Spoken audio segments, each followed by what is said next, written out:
Imagine you're standing on a quiet beach right before a massive tidal wave hits. Everything seems calm, but the ocean is pulling back, gathering strength for something monumental.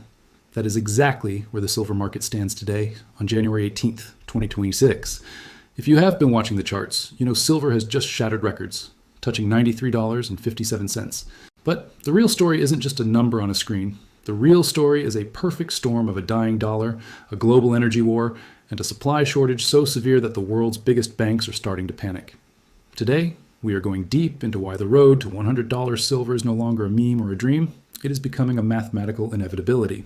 And more importantly, we're going to explore what this means for your wealth, your portfolio, and the global financial system as we know it. To understand where we are going, we have to look at what just happened in Washington, D.C. This week, the latest CPI inflation data dropped at 2.7%. For the average person, that sounds like things are cooling down. Politicians are celebrating. Mainstream media is running headlines about how the economy is stabilizing, and the Federal Reserve is patting itself on the back. But for the silver investor, for the person who understands how markets really work, that was the starting gun. That was the signal that everything is about to change. The Federal Reserve is now backed into a corner. With inflation hitting these targets, the market is pricing in aggressive rate cuts. Jerome Powell and his team at the Fed have been walking a tightrope for months, trying to bring down inflation without crashing the economy. But now, with inflation seemingly under control, they have the political cover they need to start cutting rates. And here is what most people don't understand. In the world of finance, silver and gold are the arch enemies of interest rates. When rates fall, the opportunity cost of holding metal vanishes, and the dollar loses its shine. We are seeing a massive rotation of capital out of paper assets and into the only thing that has held value for 5,000 years. Think about it this way. When interest rates are high, investors can park their money in treasury bonds and earn a safe, guaranteed return. Why take the risk of holding a shiny metal that doesn't pay dividends or interest? But when those rates start falling, suddenly those bonds aren't so attractive anymore. The money has to go somewhere, and history shows us exactly where it goes. It flows into precious metals, into real assets, into things that cannot be printed or manipulated by central banks. We're watching this happen in real time. Billions of dollars are moving out of equities, out of bonds, and into physical silver and gold. But here's the twist that most people are missing. The part that makes this moment in history absolutely unprecedented. Silver is not just money anymore. It is the literal fuel of the future. Think about the phone in your pocket right now. Think about the electric vehicle in your driveway, if you have one.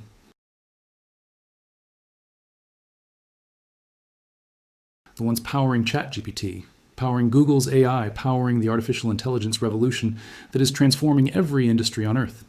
Every single one of those technologies requires silver. And I'm not talking about a little bit of silver. I'm talking about massive amounts. In fact, silver is the most electrically conductive metal on the planet. There is no substitute that comes close. Copper is good, but silver is 60% more conductive. Gold is excellent, but it's far too expensive for industrial use. Silver sits in this unique position where it is affordable enough to use in manufacturing, but precious enough that supplies are limited. You cannot build a green revolution without it. You cannot build the future without it. And right now, every major government on Earth is committed to building that future. The solar industry alone is now consuming a massive chunk of global silver production. Each solar panel contains about 20 grams of silver. That might not sound like much, but when you're installing millions and millions of panels every year, when China is blanketing entire provinces with solar farms, when Europe is desperately trying to achieve energy independence, when the United States is subsidizing solar installation through tax credits and government programs, that silver adds up fast. We're talking about hundreds of millions of ounces of silver being consumed by just one industry. And it's not just solar. The electric vehicle revolution is another massive driver. Every EV contains significantly more silver than a traditional gasoline car.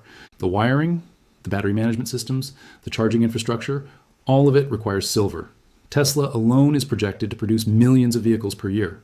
Multiply that across every car manufacturer on Earth, all pivoting to electric, and you start to see the scale of demand we're talking about. Then there are the AI data centers. These facilities are being built at a breakneck pace, and they require enormous amounts of electrical infrastructure. Server racks, cooling systems, power distribution, all of it uses silver for optimal conductivity and reliability. Microsoft, Amazon, Google, they're all in an arms race to build bigger and better AI infrastructure. And every single facility they construct is a silver consumer. We are no longer just looking at investors buying coins and bars. We are looking at industrial giants like Tesla and Apple and Samsung competing with central banks and individual investors for every ounce of silver coming out of the ground. This is a fundamental shift in the market dynamics. In the past, silver was primarily an investment metal with some industrial use. Now, it's an absolutely critical industrial metal that also happens to be a fantastic investment. The demand profile has completely transformed. Let's talk about the supply side of this equation, because this is where things get really interesting, and frankly, really concerning if you're not already positioned in silver. For the last several years, the world has been in a silver deficit. We are using more silver than we are mining. Read that again, because it's important. Global silver consumption exceeds global silver production. We are drawing down existing stockpiles. We are depleting above-ground inventories. Imagine a bathtub where the drain is wide open, but the faucet is only dripping. Eventually, the tub goes dry. That is the silver market in 2026. The big mines in Mexico and Peru, which account for a huge percentage of global silver production, are struggling with aging infrastructure and political instability. These mines were developed decades ago, and many of them are reaching the end of their productive lives. The ore grades are declining, meaning they have to move more and more rock to extract the same amount of silver. Operating costs are rising. Environmental regulations are getting stricter, which is good for the planet, but adds to production costs and delays. And on top of all that, you have political risk. Mexico has been implementing nationalist resource policies, making it harder for foreign companies to operate. Peru has seen protests and social unrest in mining regions, leading to production shutdowns. These aren't small disruptions. We're talking about major mines going offline for weeks or months at a time. When you have a massive spike in demand from the AI boom, from the solar boom, from the EV boom, and a shrinking supply from the mining sector, the price doesn't just go up linearly. It doesn't move in a nice, predictable straight line. It explodes. This is what experts call a supply squeeze, and we are in the early innings of it. Some people compare what is happening in silver right now to what happened in other commodities that experienced supply squeezes. Think about lithium a few years ago when the EV boom first started. Prices went parabolic. Think about uranium when nuclear power started making a comeback. Same thing. But silver is different because silver is used in so many different applications. It's not just one industry driving demand. It's multiple massive industries all hitting their stride at the same time. Now, let's look at what the heavy hitters are saying, the big banks and analysts who move markets with their research reports. Bank of America recently updated their outlook on silver, and it turned a lot of heads in the financial community. They're suggesting that if this momentum continues, if the macroeconomic conditions remain favorable, $100 is just a pit stop. It's not the destination. It's a milestone on the way to much higher prices. Some of their analysts are looking at long-term charts, at historical precedents, at supply and demand fundamentals, and they're seeing targets as high as $150, $200, even $300 in a truly bullish scenario. Now, you might be thinking, that sounds crazy. How could silver possibly hit $300? But remember, we're living in an era of unprecedented monetary expansion, unprecedented government debt, unprecedented industrial demand. The rules that governed markets in the past may not apply anymore. We're in uncharted territory. Even Robert Kiyosaki, the author of Rich Dad, Poor Dad, one of the most influential financial educators in the world with millions of followers, has been pounding the table on silver for months. He's been telling anyone who will listen that silver is the greatest investment bargain in history, and his reasoning is pretty compelling. He points out that compared to gold, silver is still incredibly undervalued. Historically, the gold to silver ratio, which tells us how many ounces of silver it takes to buy 1 ounce of gold, has averaged somewhere around 60 to 1 over the long term. There have been periods in history where it was 15 to 1, even 10 to 1. Right now, even with silver's recent gains, the ratio is still elevated compared to historical norms. For decades, that ratio has been stretched thin, with gold dramatically outperforming silver, but now it is snapping back. As silver catches up to gold's massive gains over the past few years, the percentage moves in silver are going to be life-changing for those who positioned themselves early. If you bought silver at $20 an ounce a few years ago and we hit $100, that's a 5x return. If we hit $200, that's a 10x return. Those kinds of gains are almost impossible to find in traditional stock market investments without taking enormous risk. So what is the play for the next few weeks and months? What should investors be watching? We are currently seeing a psychological battle at the $95 level. This is a key technical level, a resistance point that the market has tested several times. There's a lot of paper trading on the futures exchanges, a lot of big institutional players trying to keep the price down, trying to protect their short positions, trying to maintain some semblance of control, but the physical demand is too strong. When you have industrial buyers who absolutely need silver to manufacture their products, when you have central banks in countries like China and Russia accumulating precious metals as a hedge against dollar dominance, when you have millions of individual investors around the world buying coins and bars, that physical demand overwhelms the paper manipulation. If silver breaks through the $95 resistance and holds above it for a few days, if it can consolidate at that level and prove it, It's not just a temporary spike.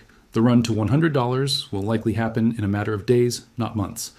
Markets have momentum, and when a commodity breaks through a major psychological barrier, it tends to accelerate. Traders who were sitting on the sidelines jump in, afraid of missing out. Short sellers who bet against silver are forced to cover their positions, buying silver to close out their trades, which pushes the price even higher. This creates what's called a short squeeze, and it can lead to explosive price moves. For the American investor, for anyone who is concerned about the future of the dollar and the stability of the financial system, this is about more than just profit. It is about protection. With the national debt now exceeding $35 trillion and climbing every single day, with the federal government running massive budget deficits year after year, with Social Security and Medicare facing insolvency within the next decade, with the global shift away from the dollar as the world AS reserve currency accelerating as countries like China and Russia and Saudi Arabia start trading in other currencies, physical silver represents a private, portable, and proven store of wealth. Unlike stocks, which are just digital entries in a computer system, unlike bonds, which are promises to pay in a currency that's being devalued, unlike real estate, which is illiquid and expensive to maintain, silver is tangible. You can hold it in your hand, you can store it yourself outside the banking system. If there's ever a financial crisis, if there's ever a bank holiday, if there's ever a currency collapse, you still have your silver. It's yours, completely and totally.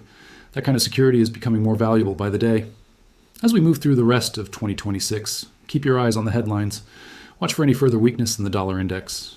The dollar index measures the strength of the US dollar against a basket of other currencies, and it's been under pressure.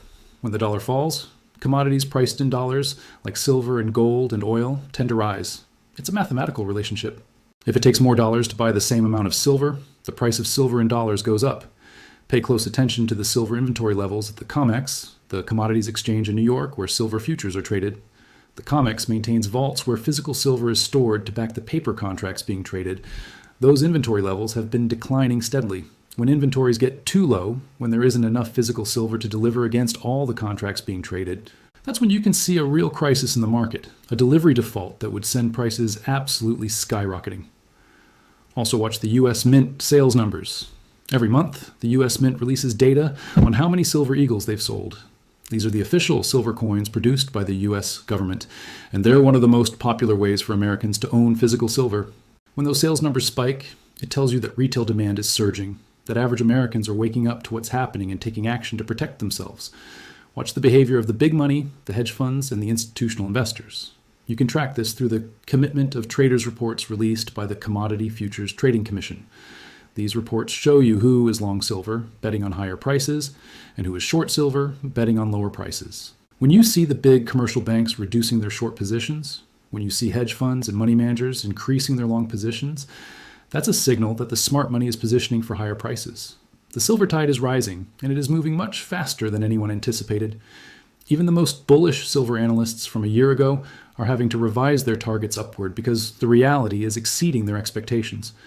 $100 isn't the finish line. It is the beginning of a new era for precious metals, an era where the monetary system as we've known it for the past 50 years undergoes a fundamental transformation. Since 1971, when President Nixon took the US dollar off the gold standard, we've been living in a purely fiat currency system, a system where money is created out of thin air by central banks, where there's no limit to how much currency can be printed, where the value of your savings is constantly being eroded by inflation. That system is breaking down. The cracks are showing. And people are remembering why gold and silver were money for thousands of years before paper currency even existed. Stay vigilant. Watch the levels I've mentioned. Watch for that break above $95. Watch the inventory data. Watch the dollar index. Watch the actions of central banks around the world. And remember that in a world of digital illusions, in a world where numbers on a screen can be manipulated, where currencies can be printed without limit, where banks can fail overnight, silver is real. It is tangible. It is finite. And it is becoming more valuable with each passing day. This is your moment to position yourself for what's coming. Thank you for watching.